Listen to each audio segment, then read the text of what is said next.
오직 그리스도. 그리스도는 유일하고 충분합니다. 사도행전 4장 12절 말씀을 가지고서 우리에게 말씀을 주셨죠. 자, 5대 강령의 말씀을 주시면서 이 말씀을 우리에게 왜 주시는가에 대해서 다시 한번 우리가 그것을 확인해 보도록 하겠습니다. 처음에 첫 번째, 오직 성경을 말씀하시면서 오늘도 그렇고 다른 때도 그렇고 보통 서론에서 두 가지를 말씀을 하세요. 그런데 처음에 말씀하실 때 한 가지만 말씀을 하셨거든요. 그게 무엇이냐? 저는 그 주간에 오직 성경이라는 말씀을 주신 그 주간에 이 말씀을 주신 이유 그리고 내용이기도 하지만 5대 강령의 말씀 내내 우리에게 주신 이 말씀을 주신 이유라고 생각을 합니다. 뭐라고 말씀을 하셨냐? 하나님께서 이 말씀을 주시는 이유는 우리의 구원과 신앙생활에 하나님은 성경적인 진리를 회복하기를 원하십니다. 이게 5대 강령의 말씀을 주시는 이유예요. 그럼 도대체 성경적인 진리는 무엇입니까? 우리가 구원받은 것과 우리가 신앙생활 하는 데 있어서 성경적인 진리는 하나님이 하신다라는 거예요. 자, 오직 성경으로 돌아서라. 왜? 우리의 신앙생활의 근거는 오직 성경밖에 없습니다. 하나님이 말씀을 주시고 그 말씀을 성취하시죠. 다른 게 없어요.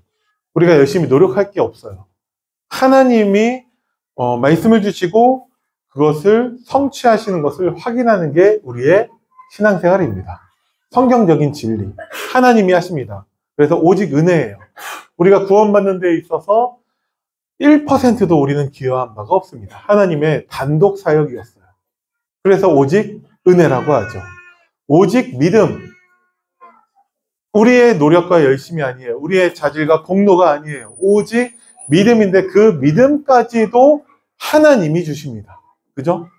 전체적으로 반복해서 성경적인 진리가 무엇이냐? 하나님이 하신다라는 거예요. 그래서 제가 늘 말씀드리지만 신앙생활은 내가 하는 게 아니에요. 내가 하는 모든 것은, 인간이 하는 모든 것은 다 종교생활입니다. 그러면 하나님이 다 하시면 나는 아무것도 안 해도 되냐? 그 말 자체가 틀렸어요. 하나님이 하신다라는 것을 말하고 있는데 왜 내가 하나님과 동급이 되어서 그럼 나는 할 게 없냐라는 얘기를 하냐라는 것이죠. 하나님이 하십니다. 그럼 우리는 그것에 우리는 순종하면 되는 거예요. 그래서 신앙생활은 무엇이냐? 하나님이 하시는 일을 발견하고 확인하고 인정하고 누리는 것입니다. 어떻게 발견하죠? 하나님이 하시는 일은 말씀을 통해서 발견할 수 있습니다. 그러면 확인할 수 있어요. 하나님이 말씀을 성취하시죠. 그걸 우리는 확인하는 것입니다.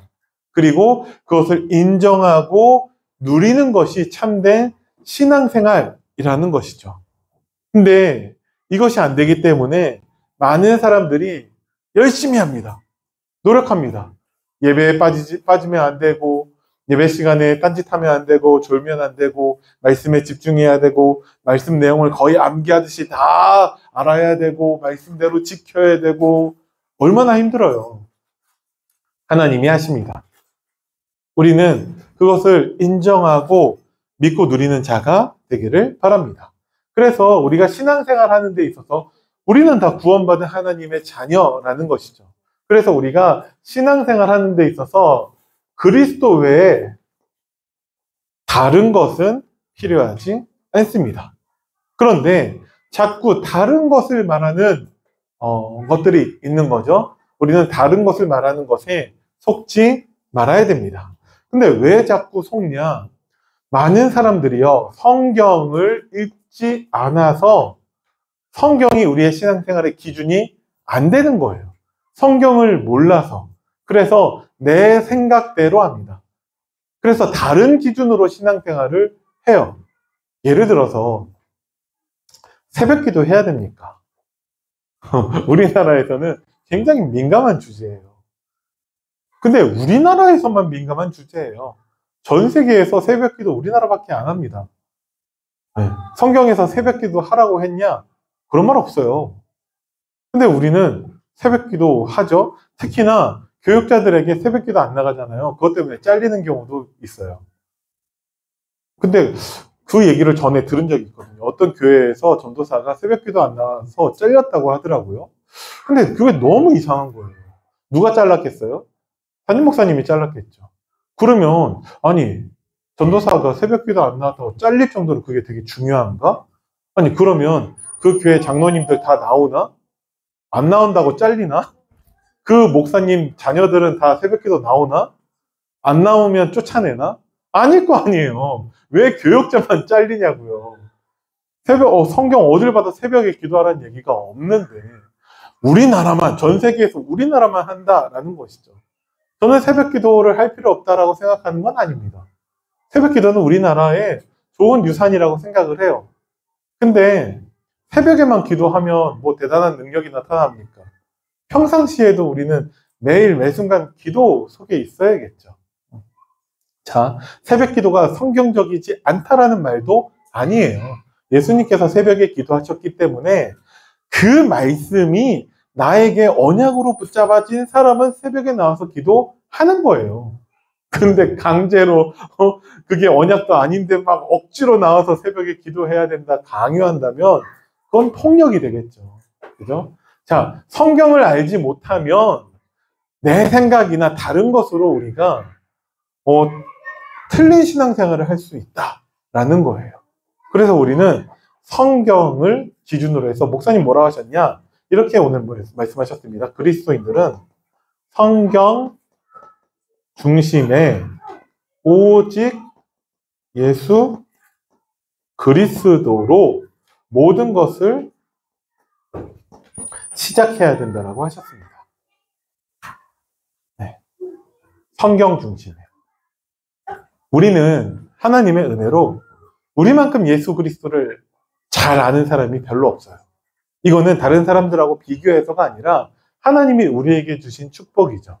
그 부분에 대한 자부심을 말씀을 드리는 것입니다. 그렇다면 오직 예수 그리스도를 알고 있는 우리에게 성경 중심이 되어진다면 우리는 올바른 신앙생활을 할 수 있게 되는 것입니다. 그래서 여러분들이 함께 이 응답을 누리게 되기를 바랍니다.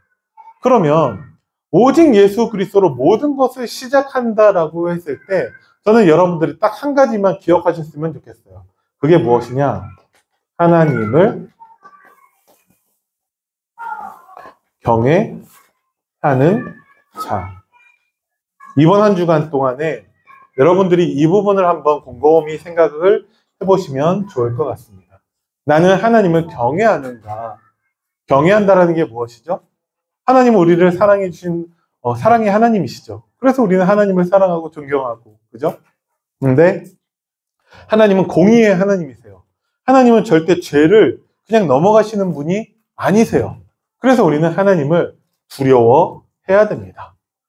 내 삶이 하나님을 경외하는 자의 삶을 살고 있는가? 그것이 성경 중심의 오직 예수 그리스도로 모든 것을 시작하는 것과 같은 것입니다. 이것을 우리가 좀 이따 다시 한번 보도록 하겠습니다. 그래서 우리는 지금도 뭐 해야 되죠? 오직 그리스도만을 붙잡고 뭘 해야 된다고요? 신앙생활을 해야 됩니다. 그죠? 그래서 하나님이 계속 5대 강령의 말씀을 통해서 우리에게 구원과 신앙생활에 대해서 성경적인 진리를 회복하기를 원하신다라는 거예요. 그것은 하나님이 하신다라는 것이죠. 오직 그리스도가 되게 하시는 것은 하나님이 그렇게 하십니다. 그래서 우리는 하나님을 경외하는 자로서 하나님이 주신 것만 누리고 하나님이 우리에게 시키는 대로만 순종해야 된다라는 것이죠. 자, 예수님은요, 구원의 유일한 이름이 되십니다. 그죠? 하나님이 주시는 그 구원을 위한 그 길이 오직 예수 그리스도밖에 없습니다. 그 그리스도로 말미암아 우리는 구원을 받는 것이죠. 자, 하나님과 그 사람 사이에 유일한 중보자도 예수 그리스도이십니다. 중보자가 되기 위해서라면요, 참 하나님이어야 하는 것이고 참 사람이어야만 합니다. 하나님과 사람 사이에서는요, 그 죄로 인해서 교제가 없고요, 단절되고 분리가 되었어요. 그래서 둘 사이를 잇기 위해서라면은 참 하나님이신 분과 참 사람이신 분이어야만 하는 것이죠. 그죠? 그분은 오직 예수 그리스도밖에 없습니다. 참 하나님이라는 것은 죄가 없다는 것이죠. 그죠? 여러분들 당장 인터넷에 보면요, 천호동 성당이 있습니다. 천호동 성당이에요. 그 건물 한 벽에 뭐라고 써 있냐? 원죄 없이 잉태되신 성모라고 돼 있어요. 그 다음에 옆에 천호동 성당 이렇게 써 있거든요. 나중에 한번 보세요. 천호동 성당에 원죄 없이 잉태되신 성모 이렇게 돼 있습니다. 우리에게서의 중보자는요, 하나님밖에 없어요. 성부, 성자, 성령. 그죠? 그 가운데에서 성자 예수 그리스도께서 그 중보자로 우리에게 오신 거죠. 근데 자꾸 세상에서는요, 다른 것을 집어넣어요. 특히 카톨릭을 보면은 일단은 성부, 성자, 성령, 그리고 성모가 등장하죠. 그죠? 그러니까 성모가 도와줘야 돼요. 누구를? 성자를. 그리고 성인들도 있죠. 그 성인들의 공로를 가지고서 우리가 또 구원을 받아야 되는 것이죠. 또 이제 교황, 지상교회의 머리 대신 교황께서 계시죠. 그러니까 우리가 알고 있는 교회의 머리는 오직 예수 그리스도밖에 없어요. 그럼 그 교황이 예수 그리스도를 또 대체한다라는 것이죠. 자꾸 다른 것을 말하고 있어요. 근데 웃긴 거는 그들이 주장하고 있는 교황의 초대 교황은 누구냐? 베드로예요. 그죠? 근데 베드로는 예수님을 만났을 때 뭘 고백하죠? 예수님 나를 떠나세요. 왜? 나는 죄인입니다. 초대 교황은 교황도 아니지만 초대 교황은 죄인임을 고백하고 있어요. 근데 교황이 쭉 이어져 내려오면서 원죄가 사라졌어. 이상하죠? 자꾸 다른 것을 말해요. 성경에서 없는 자꾸 다른 것을 말하고 있습니다. 지금의 현재 교황도요, 교황을 할 수 있는 그런 어떤 짬밥이 아니래요. 근데 그 대상자 되는 추기경들 가운데에서 다 그게 귀찮고 싫으니까 제일 밥 안 되는 사람한테 밀어넣어서 지금 교황이 되었다라는 것을 제가 본 적이 있거든요. 사람이 그냥 뽑은 거죠. 그죠? 자, 구원의 유일한 길 되신 것은 오직 예수 그리스도밖에 없습니다. 자꾸 다른 것을 말하고 있는 모든 것들은 그것은 실제 구원은 아니다라는 것이죠. 자, 인간은 죄인입니다. 어떤 죄를 말하죠? 하나님 말씀에 불순종, 불신앙하여서 하나님을 거역하고 반역한 죄를 말하고 있습니다. 그 죄의 결과로 말미암아 우리는 하나님과 단절되고 하나님과 분리되게 된 것이죠. 그래서 사단의 속박 아래 살 수밖에 없게 되었습니다. 그래서 우리 인간은요, 반드시 구원을 받아야 돼요. 그래서 우리는 예수 그리스도로 말미암아 구원을 받았습니다. 그러면 구원받으면 끝납니까? 반드시 우리는요, 구원의 축복을 누려야 한다라는 것이죠. 어떻게 하면 됩니까? 우리 구원과 신앙생활에 대한 성경적인 진리를 회복하면 됩니다. 그래서 우리가 구원받는 것도 오직 예수 그리스도고 우리가 신앙생활 하는 것도 오직 그리스도로 가능한 것입니다. 그죠? 그리고 예수 그리스도가 유일하고 완전한 속죄를 이루셨습니다. 그리스도의 단 한 번의 십자가 대속을 통해서 법적으로, 신분적으로 하나님의 자녀가 되어 우리는 온전해졌습니다. 온전해졌기 때문에 우리의 상태가 날마다 계속 거룩하게 되어지고 성화의 과정을 누려야 한다라는 것이죠. 그래서 실제로 우리가 진짜 구원의 축복을 누린다면 죄가 미워져요. 죄가 싫어지고 죄를 혐오하게 됩니다. 우리가 죄를 안 지을 수는 없겠죠. 그런데 우리가 점점 더 그리스도를 닮아가고 하나님 말씀에 순종하고 오직 그리스도가 되어지기 때문에 우리는 죄를 짓는 것이 아니라 죄에 대해서 회개하고 우리는 더욱더 하나님을 닮아가게 되는 것이죠. 그것이 우리의 신앙생활입니다. 세 번째, 자, 우리의 구원은 오직 그리스도로 충분합니다. 그죠? 뭐가 필요 없냐? 다른 존재가 필요하지 않아요. 그죠? 우리는 오직 예수 그리스도만으로 구원받기에 충분하고 신앙생활 하기에 충분합니다. 그것을 믿는 여러분들 되시길 바랍니다. 그래서 그리스도는 우리에게 구원뿐만 아니라 우리에게 그리스도는 모든 것이 되었습니다. 그래서 오직 예수 그리스도 안에서 우리는 모든 것을 발견할 수 있어요. 그거는 무슨 말입니까? 우리가 모든 것을 바라보는 우리의 시각이 달라진다라는 거예요. 그죠? 자, 그리스도만으로 우리는 충만하게 되어지고 구원과 신앙생활을 우리의 공로와 노력이 필요하지 않고 오직 그리스도만 붙잡으면 된다라는 것이죠. 그래서 우리는요, 신앙생활 하는 데 있어서 가장 중요한 것은요, 우리가 매 시간, 매 순간마다 하나님을 인정하는 것이 중요합니다. 전에 예배 드리는데 어떤 분이 질문을 하시는 게 도대체 하나님 말씀, 성경에서나 강단 말씀에서 우리가 어떻게 답을 찾냐라고 하더라고요. 성경 어디를 읽어서 우리가 답을 찾을 수 있냐라는 질문을 하더라고요. 그게 아니라 우리가 성경 이 두꺼운 책에서 답을 찾는 것이 아니라 그래서 하나님은요, 우리에게 답으로 성경을 주신 거예요. 답으로 우리에게 강단의 말씀을 주신 거예요. 그죠? 그래서 우리는 정말 강단의 말씀을 답으로 인정하는 것부터 우리는 모든 것을 시작해야 됩니다. 그게 잘 안 돼 있다는 것이죠. 왜 그러냐? 오늘 목사님께서 다락방에 대해서 아주 신랄하게 말씀을 하셨죠. 그래서 다락방 말씀 듣지 말라고 하셨고 기도 접다 하지 말라고 그렇게 말씀하셨죠. 많은 성도들이 여전히 그 속에 있기 때문에 그 말씀을 하시겠죠. 자, 우리가 새롭게 시작하는 것은 성경과 우리에게 주신 강단 말씀을 가지고서 우리는 하나님이 새롭게 우리로 시작하게 하셨습니다. 이전에 성경을 읽을 필요 없는 이유가 본부 훈련이라는 게 있었어요. 그죠? 그래서 저는 단 한 번도 성경을 안 읽는다 해가지고 뭐라고 소리를 들어본 적이 없는데 훈련을 가지 않는다고 뭐라고 잔소리를 듣거나 아니면 뭐 사람 취급도 못 받는 경우를 당하기도 하더라고요. 근데 본부 훈련을 전도학교까지 다 갔다 하더라도 온전한 신앙생활이 되어지냐? 그런 사람 별로 본 적이 없어요.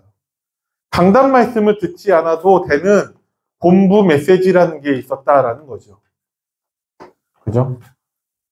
근데 성경과 강단 말씀을 놓치면 온전한 신앙생활이 되어지지 않습니다. 거기서도요, 그리스도는 유일하고 충분하다는 것을 매번 떠든다니까요. 근데 실제로 내 삶 속에서 정말 그리스도로 충분하기 때문에 문제가 왔을 때 염려, 걱정, 근심하지 않고 문제가 왔을 때 세상의 대책을 찾거나 사람의 도움을 구하거나 안 되니까 낙심하고 불평하고 원망하는 사람, 거의 대부분 그런 사람들만 봤습니다. 그러면 우리들의 모습은 어떠한가라는 것이죠. 하나님은 2025년도 우리에게 새 일을 행하신다라고 하셨어요. 그 새 일이라는 게 우리가 구원받아야 한다는 얘기가 아니잖아요. 우리가 자꾸 다른 것이 아닌 오직 하나님 주신 성경과 성경을 중심으로 한 강단 말씀을 가지고 성경적인 진리를 회복하기를 원하고 계십니다. 그래서 하나님 우리에게 뭘 말씀하셨죠? 결론으로 나를 점검해 보라고 말씀을 하신 것입니다. 그죠? 무엇을 바라보고 살고 있는지 점검하고 내가 진짜 오직 성경, 오직 강단 말씀에서 답을 찾는 게 아니라 성경이 하나님 나에게 주신 답이고 강단 말씀이 나에게 완벽하게 해주신 답인 것을 인정하고 있는가라는 것이죠. 그죠? 답을 찾는 것은요, 종교생활하는 사람들이나 하고 있는 거예요. 우리는 이미 답을 얻었습니다. 답이 뭐예요? 유일하고 충분하신 그리스도가 우리에게 답이 되십니다. 그것을 누리고 적용하면 돼요. 하나님 말씀에 순종하면 됩니다. 자꾸 나 자신을 점검해서요, 우리의 시선이 어디에 고정되어져야 하냐? 오직 예수 그리스도에게 시선이 고정되어야 합니다. 자, 오늘 수험생들을 위해서 교회가 선물도 주고 기도도 했었죠. 우리 중고등부에서도 줬고 대학 청년부도 선물을 그들에게 줬습니다. 지금요, 수험생들이요, 모든 시선이 다 수능에 가 있어요. 그죠? 그러면 그들이 밥도 안 먹고 잠도 안 자고 뭐 아무것도 안 하고 공부만 하나요? 안 그래요. 그들 다 밥 먹고 잠자고 다 해요. 그런데 우리 수험생들의 모든 시선은 다 수능으로 가 있다라는 것이죠. 이해되시죠? 우리의 모든 시선이 오직 예수 그리스도에 가야 합니다. 그리스도는요, 십자가에서 모든 문제를 다 해결하셨고 부활하셔서 지금도 나와 함께 하고 계십니다. 그죠? 그래서 어떤 것도 문제되지 않게 하신다라는 거죠. 그게 우리의 신앙생활이 되어야 합니다. 왜 어떤 것도 문제되지 않습니까? 하나님이 나와 함께 하시기 때문에 그래요. 시편 23편의 다윗의 고백이 내가 사망의 음침한 골짜기로 다닐지라도 해를 두려워하지 않을 것은 주께서 나와 함께 하십니다. 하나님이 역사하시기 때문에 우리가 신앙생활 하는 데 있어서 어떤 것도 문제되지 않습니다. 자꾸 문제되는 이유는 다른 것이 그리스도의 자리를 차지하고 있기 때문에 그렇죠. 특히 내가 자꾸 그리스도의 자리를 차지하고 있다면 우리는 온전한 신앙생활을 누릴 수가 없습니다. 그래서 우리는 오직 예수 그리스도 안에 있는 지혜와 지식을 알아가는 자가 되어야 합니다. 어떻게 알아가야 됩니까? 우리는 하나님을 경외하는 자가 되어야 한다는 것이죠. 왜 그렇죠? 하나님을 알고 우리 주 예수 그리스도를 알면 알수록 우리는 그 결과가 하나님을 경외하는 자로 서는 것입니다. 성경의 모든 사람들이 다 그 응답을 누렸다라는 거예요. 베드로후서 1장 2절 말씀에 베드로 사도가 마지막으로 고백한 것이 무엇이냐? 하나님과 우리 주 예수를 알므로 하나님 주시는 은혜와 평강이 우리에게 너희에게 더욱 풍성하게 누려지게 될 것을 베드로 사도는 고백하고 있습니다. 우리가 하나님을 알아가고 예수 그리스도를 알아갈수록 나 자신을 점검하고 오직 그리스도께 시선이 고정될수록 우리는 하나님을 경외하는 자로 서게 되는 거예요. 다락방에 이 모든 것들을 통해서 그 문제에 대해서 뭐 여러 가지를 말씀하셨죠.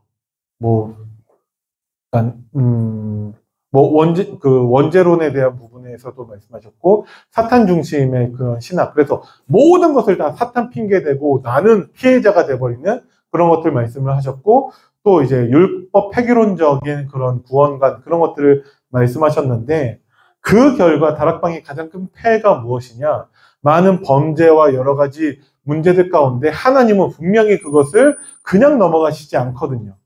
그런데 그것을 어느 누구도 문제 삼지 않는다라는 것이죠. 뭐죠? 하나님을 무서워하지 않아요. 하나님 앞에 서지도 않을 뿐더러 하나님을 무서워하지 않는다라는 것이죠. 우리는 나 자신에게 그런 모습이 있는지 나를 점검해 봐야 됩니다. 우리 중고등부 학생들에게는 그렇게 말씀을 드렸어요. 내가 지금 어떻게 예배드리고 있는가? 내가 지금 어떻게 말씀을 대하고 있는가? 그 내 태도와 자세가 결국 내 신앙생활이거든요.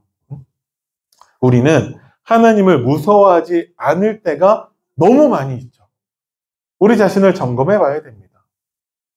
그래야지만이 우리가 우리 자녀들에게 온전한 신앙생활의 모델로 설 수 있다라는 것이죠. 그래서 하나님을 알아가시고 예수 그리스도를 더 알아가셔서 하나님을 경외하는 자로 여러분들이 서시기를 바랍니다. 그러면 오직 우리가 은혜, 오직 믿음, 오직 그리스도라는 것이 어렵지 않아요.